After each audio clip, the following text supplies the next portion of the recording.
Hi everyone, welcome back to the Bootleg. I'm your host, Tom Krager, high school sports editor here at the Tennessean. He's Joe Spears.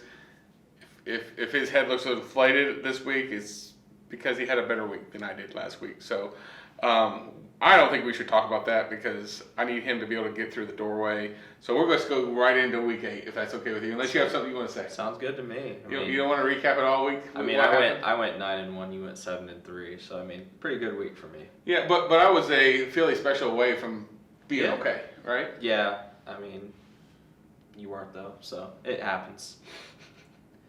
Anyway, I think I only lose a half point. Okay. If I lose a game in overtime, I think we go to only lose a half point. I think that's the rules. Yeah, maybe. I have to go back and look in the constitution of the tiebreakers and everything like that. Speaking of tiebreakers, we'll be talking about football tiebreakers before you know it. So let's start with week 8. We're here. A lot of schools are off this week due to fall break. A lot of schools are off next week due to fall break. So an abbreviated schedule. We still found 10 games to talk about. So let's get going. Game of the week is where I'll be at. Page versus Nolensville. That's a 7-0, 3-0. Both teams 6-5A. Whoever wins this is probably going to win the region title. Go ahead and break it down for me. Yeah, so this is a game we differ on this week. Page, they struggled last week in the first half against Columbia. They scored 41 points in the second half. Trap game. Yeah, absolutely. Maybe looking ahead a little bit. They weren't in the second half. They routed them.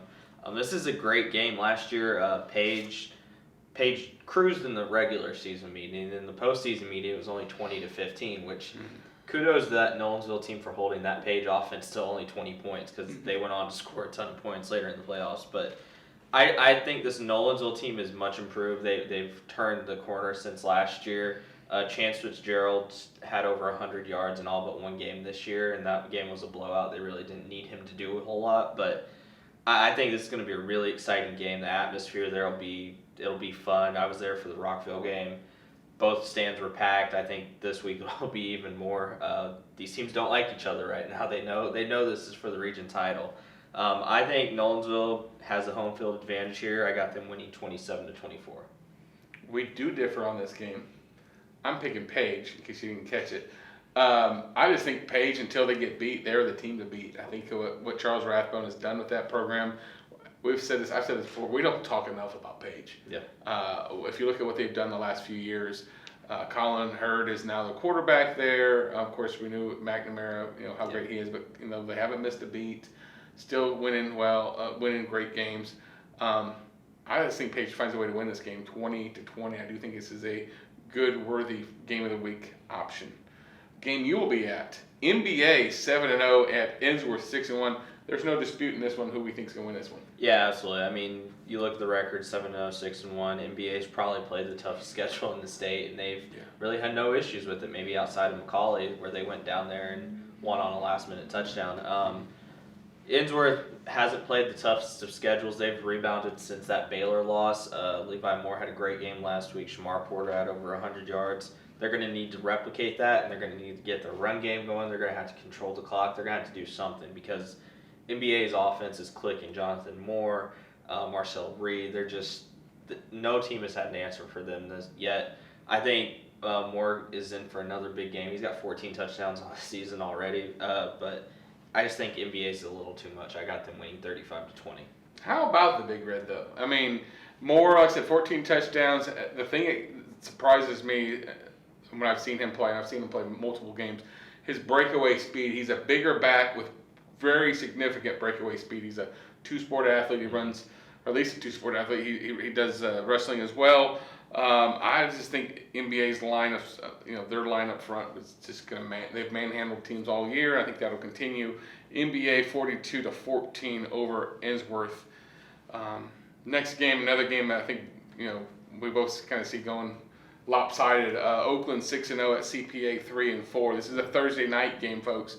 So if you want to see a good game on Thursday, travel over to CPA at the Den. What you got? Yeah, Oakland. This was a classic last year where CPA went to Oakland and nearly won it. Oakland's defense made a huge stop at the end, 27-24.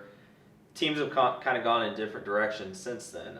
Like you said, Oakland's just rolling this year. They held Blackman's offense to, I think, 18 points last week, which was much better than what they did last year. Offensively, TC Hill. And this Blackman team is probably better offensively than Absolutely. So, I mean, it's scary to think about what Oakland could be in the next year or two with how good they are right now. I mean, they're just clicking on all cylinders. CPA, they've had 2 back-to-back losses.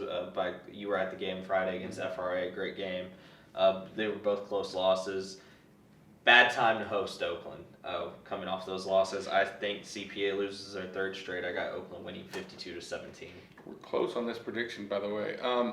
Both teams came in here. I think we both thought both teams are going to have to reload. Mm-hmm. And Oakland has really not skipped a beat.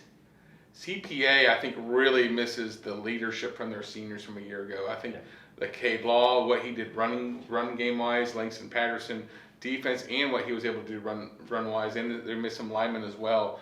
They missed some key parts of this that they have, and it's not a bad thing about what Thomas Vaccaro and Braden Streeter have done. Their first year starting quarterbacks. Yeah, they've never started before. It's an adjustment when you think about who they play. If you look at who FRA. I think we all would have said, yeah, they should on paper they should have won that game going into the season. Yep. But they've got some work to do. They still can probably get 3rd. Mm-hmm. But that's probably what they're looking at right now. But I have Oakland winning this game 49-21. Going to 5-4A region game, Marshall County 6-0, 4-0, and 5-4A at Pearl Cone 5-2, 5-0. This is probably for the region. Yeah, absolutely. I mean, Pearl Cone has to go to Greenbrier next week, but this will be the biggest challenge Pearl Cone's faced since the NBA game. Mm-hmm. But since entering region play, the Firebirds have not been tested once. They've only allowed 14 points total, and they're averaging over 50. They put up 77 last week. They're dominating. They're healthy now. That was the big thing earlier in the year. I talked to some of their coaches, and they were like, by week 5, week 6, week 7, we'll be good. We're missing guys. They're not here yet. They will be here. They're there, and they're clicking. Marshall County, they had the close call against Creekwood to start region play, but since then they've been as dominant as well. Last year, Pearl Cone, led by Barry and Brown at the time, had no issues traveling to Marshall County and winning. This year they host them. I just think Pearl Cone all around is the most talented team in that region, as good as Marshall County's been. I don't see a way Pearl Cone loses this one. I got them winning 45-21. Offense, I know they've scored a lot of points, but in big games, that offense is kind of sputtered. Yeah. Still working on, Tarleton's a 2nd-year starting quarterback. He's still kind of catching on to things. That's my question here against a very tough Marshall County team. I am picking Pearl Cone to win this game 27-21 in a good game. This is a good statement game for Pearl Cone to say, hey, we are who we say, what we always say we are. And, this is a chance to really step forward if you're Pearl Cone. Lebanon 5-2 at Mount Juliet 5-1. It's in a Wilson County showdown. Yeah. Yeah. And this is a Thursday game, and I believe I will be there Thursday night. Yeah. After Mount Juliet's went over Station Camp last week, they put the score from last year in the Lebanon game up on the scoreboard, right, 35-0, and they just kept pointing at it. And coaches were like, "Look, this is what they did to us last year. We're a better team." I do think this Mount Juliet team is better than they were last year. Darius Morton's run for over 170 yards in 3 straight games. They have a really good ground game, and I think that could potentially give Lebanon some issues. Mm-hmm. Earlier in the year, they lost to Rockville and they lost to Coffee County, 2 run-heavy teams. Lost to Siegel, not Rockville. Siegel, yeah, sorry. So run the ball well against them, you have a chance. There's just something, until they beat them, I think I'm going to go with Lebanon here. I think they have a lot of talent, and I think they win a close one, though. It won't be the shutout it was last year. I got them winning 28-24. You mentioned them putting the scoreboard on there. Let's be honest, they can do that every week right now because, after the Station Camp game last year, they didn't lose a Station Camp on last year. They didn't win the game. Fair. So this is a revenge tour. I know we talked about East Nashville being on a revenge tour, and you wrote about that, but I think they're definitely on a revenge tour. Lebanon is a chance to, Lebanon had 2 head-scratcher losses. Mm-hmm. Nothing against Siegel, nothing against Coffee, but we didn't see that. No one saw that coming, unless you're Siegel or Coffee County. I think they have probably the Crowd kid, maybe the best player on the field as far as playmaking ability. He's going to make plays. Yeah. Jalen Apson's the best quarterback probably in that game. He's got to make plays. If that happened and they don't turn the ball over, I think Lebanon wins this game, but I think this is an improved Mount Juliet team. I think this is a close game. Lebanon 35, Mount Juliet 31. Going to 7-6A, Ravenwood 5-2, 3-0 in 7-6A. They travel to Centennial, 6-1, 2-1. Centennial's on an uptick. They're trending forward right now. They are. This is huge region implications. If anybody's going to beat Ravenwood, it needs to start this week in that region. Centennial has a great shot. I know they lost to Independence earlier in the year. They're still in contention for a home playoff spot. They're still in contention for the top 2 spot. No Chris Parson last week. Carter Pace, no issues. Ran for almost 200 yards, 3 touchdowns. He had a great game. And as good as Centennial's been, in their 2 region wins, they have struggled. They really struggled against Franklin. I know we all think Franklin maybe in a year or 2. They have a lot of really good sophomores right now. They still struggle, and they also struggled in that Independence game. And Independence has not been great this year. So I just think Ravenwood overall may be the more talented team. And they're the established team. But I think it's a close game. I got Ravenwood winning 28-21. We talked a lot about what Chris Parson has meant to that program the last couple of years, what he's able to do. Let's not forget the defense that Will Hester has at Ravenwood. In the win against Brentwood did not score an offensive touchdown. Their only score was a kickoff return for a touchdown. That means something right now when you don't have a Chris Parson for who knows how long. Carter Pace can run the football. We know that. They're going to run the Carto Chapman, I think. Yeah. They're basically going to have him at quarterback right now, it looks like. Okay. So it's going to be like a wildcat with a couple passes, whatever. That's probably what you're going to see. So Centennial is going to really be tested on the defensive line to stop the run.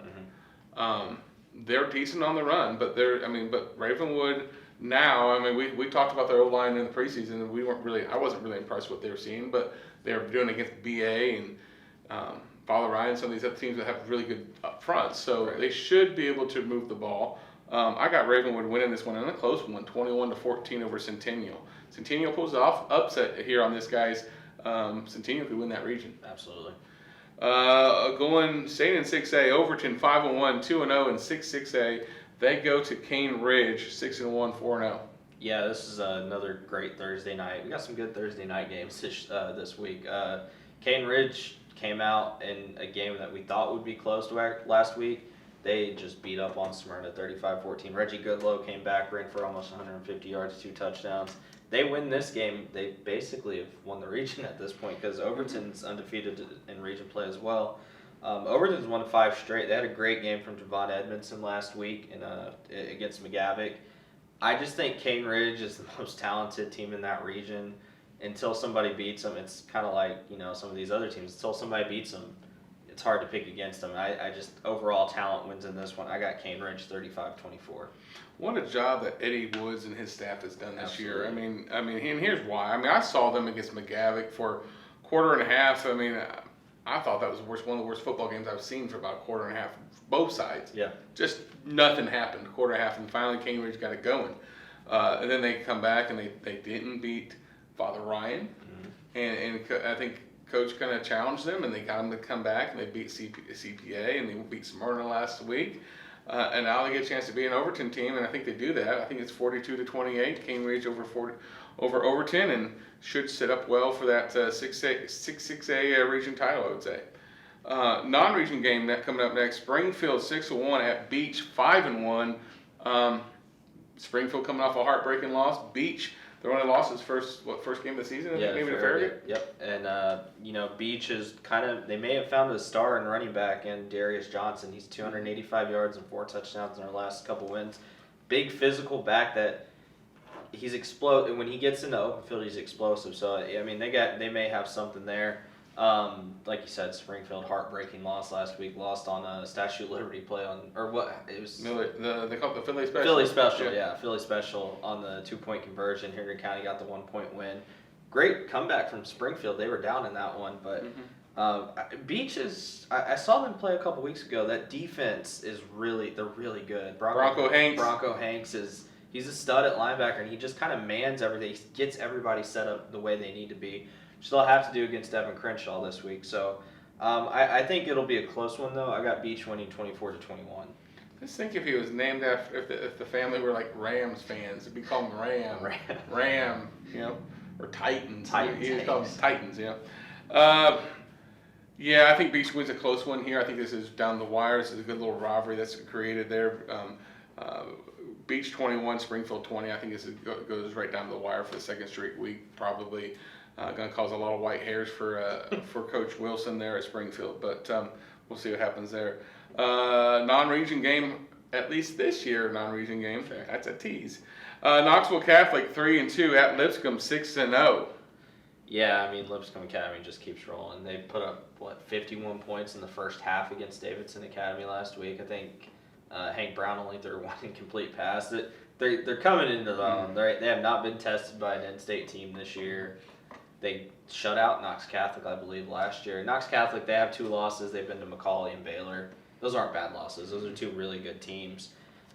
Lipscomb Academy is just different. I mean, it's as simple as that. I mean, they're the best team in the state right now, in my opinion. Probably, I feel like you would agree, but I just think they roll again. I got them winning 49-10. The photos in our Super 25 have spoken, and they still have them number 1 unanimous over Oakland. And I know there's some people in Rutherford County that hate to hear that right now, that Lipscomb would be over Oakland. But they are the most talented team this year. I mean, you can't take away what Oakland did the last 2 years, but this is 2022. I do think Lipscomb is number 1, and what Catholic needed, like a Hail Mary or last second score there to beat Father Ryan. I just think Lipscomb's defense is by far the best in the state. Yeah.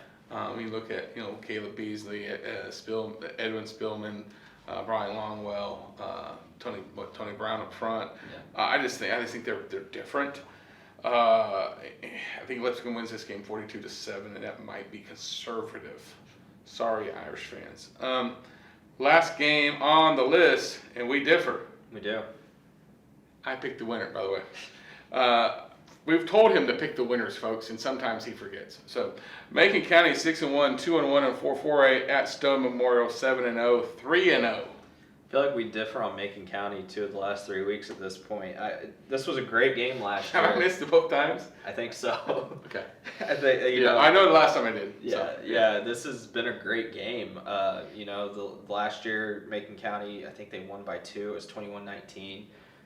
Last week Upperman beat them by 14. They had their worst offensive showing. They go against a really good Stone Memorial defense this week that beat Upperman a couple weeks ago. So.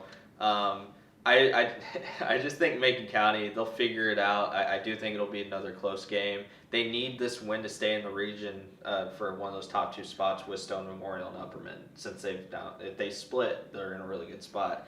Mm-hmm. I got Macon County winning this one 21-17. Not so fast.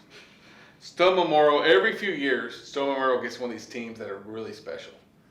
This is a special Stone Memorial team. Stone Memorial 28-21, and if I get it wrong, Coach Shoulders, I'm not picking against Macon the rest of the year. You guys will be projected as a state champion if I get this one wrong this week. So, anyway, just to recap though, 50-20, 49-21. 50 is greater than 49. Yeah. Just thought I'd point that out. You could be up by 5 games though, so I'll take it. But if I was up 5 games, folks, I would have a mess to clean up because I'd have confetti everywhere. I don't really want to clean up a mess. And let's be honest, if I'm up 5, it's over.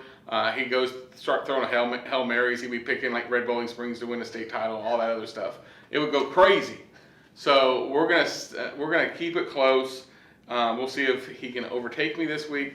I think we probably split. Until then, we'll see you next week on the Bootleg.